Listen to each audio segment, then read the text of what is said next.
או לפעמים, מה זה בבדיקה של משחק בלתי תלוי עד השלמת הבדיקה הזאת, אני חושב ככל הניתן את השימוש בהליכה.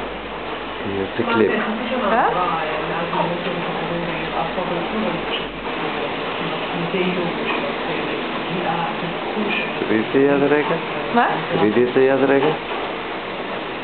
חמש לפנות בוקר, יד רגע. בעיר עכו, שני צעירים מתקרבים למכונית ששייכת לשכן ערבי. אחד הבודדים שנותרו כאן אחרי אירועי יום הכיפורים. שופטים חומר דליק ובלי לחשוב פעמיים.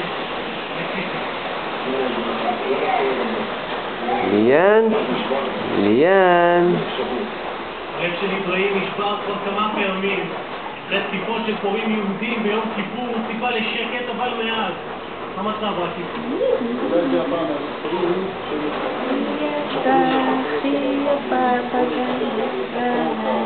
בלית ברירה הבית של אברהים הפך למבצר עם מצלמות אבטחה ורשתות על החלונות.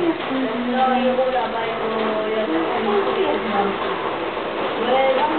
ושמנו בלוקים ושמנו גדר לבד.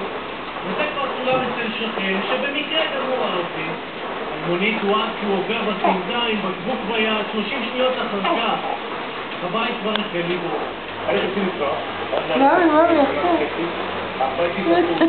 אני מתה על הפרצוף הזה שיוצא. בסוף שיודע על מה הוא מדבר, במהלך אירועי יום הכיפורים צולמו עשרות צעירים רעולי פנים מדלגים על החומה בכניסה לביתו. לוקחים אבנים, בקבוקי תבערה וכעת אחרי ששיפץ. הכל נערב. פתאום אני רואה עוד מה שקורה פה. אתה יש הבעיה של כל וגם לאמסטר הקטן, בקושי בן 9 די ברור